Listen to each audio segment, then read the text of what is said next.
Hey, C3, Camden, Picton. I wanted to give you this update on where we sit with regards to our planning for our services and so on with regard to the current COVID-19 crisis. As I record this, it's just after 11:45 on Wednesday morning, and the PM has had his press conference this morning and has limited gatherings to under 100 people.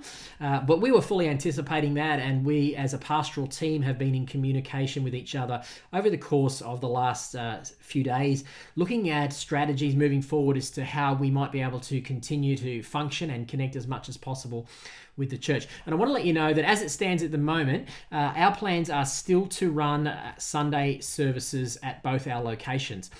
We do have occasions where our services go above 100 people at each location. However, we feel that based on the current situation and the fact that numbers of people are staying away and staying home with their families, and rightly so, that we will have our services will be under 100 people on Sunday. So at this stage, as of Wednesday, we will still run our services. Now that may well change, if not this week, it may well change in future weeks. However, we fully understand that for many people, the choice to isolate and stay away is a wise one and a good one, and we acknowledge that.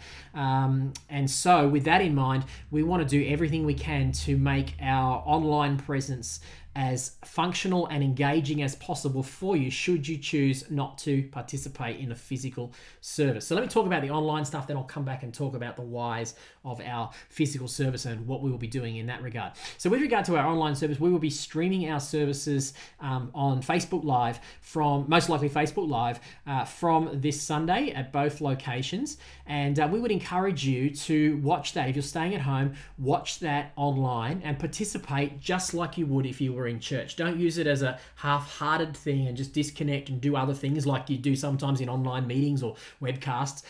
We are engaging with God, and we want to engage with each other. So we gather around as a family, watch it on the television, watch it on a computer, and participate. We'll also be having communion this Sunday, so you might like to prepare communion in your home to have when the time comes as well. Now, as well as that, you might like to gather some friends. As it currently stands, if you're comfortable to do so, you might like to invite some friends. Maybe you could post in your gathering group or to those that you meet with in your regular gatherings and say, hey, I'm not going to be going to church on Sunday. I don't know who else is, but if you're wanting to stay home, why don't you come over and connect with us, and let's do a mobile version of our church together, and let's watch it online. Let's have a meal. Let's have communion together. And we would love you to do that. As well as that, you could invite someone along who isn't a follower of Jesus. It's a great opportunity.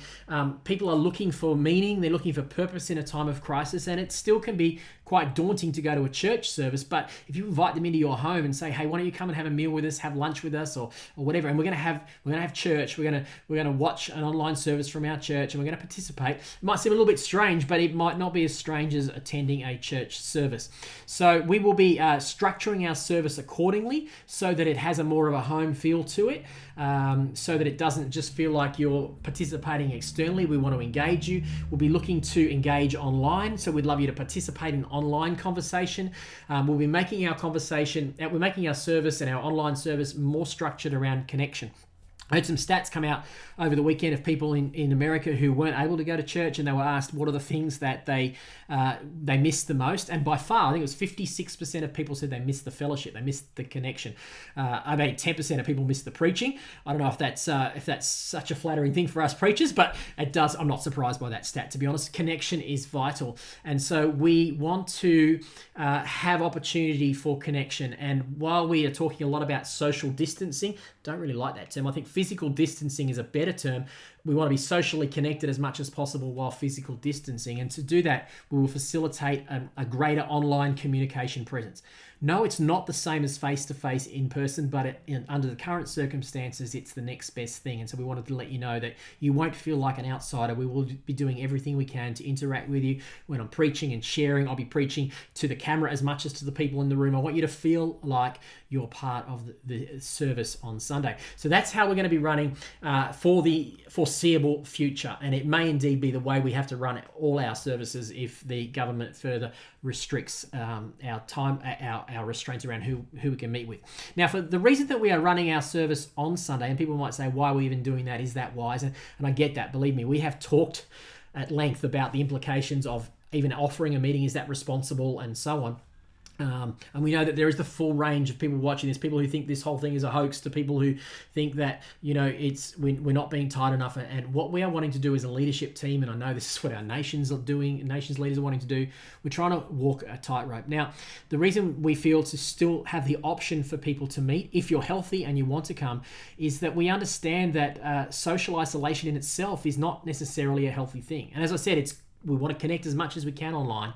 But for some of us, we just need to connect socially. We just need to have that conversation with people. We need to be in the same room as people. Sometimes mental health depreciates and drops further when you're in isolation. And so we want to create that space for people to be able to come and connect with us if they wish. Now, we will continue with all our practices around hygiene, and we'll be amping all that up so that we maintain as health within the environment as much as we can. We do ask that if you're unwell, stay home. Don't come to church. If someone in your family is unwell, stay home, watch online, and then let us know. We don't want you to feel distant. We want to be connecting with you during this time, and we want to hear if you've got any comments or you're struggling yourself with anxiety through this time. Don't tough it out alone. Contact your pastors. Let us know. We are praying for you consistently, but please let us know. We also have a strategy in place just to make sure that among our leaders, we are connecting with every person in our church and just checking in and see how you're going. In fact, even if you're not a leader and you're watching this, you can do that. You can Facebook message or FaceTime or phone or text someone.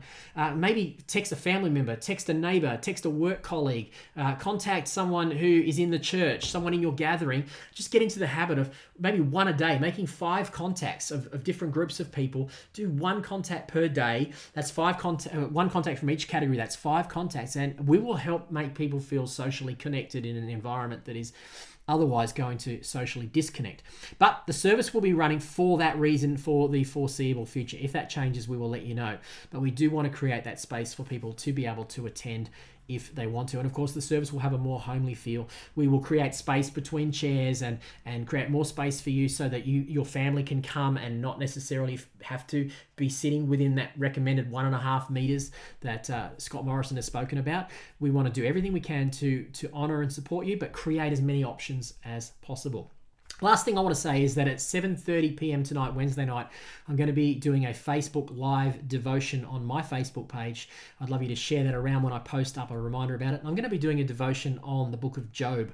I feel that the book of Job actually has some significant lessons for us in this season. Job faced unprecedented crisis in his world that came suddenly.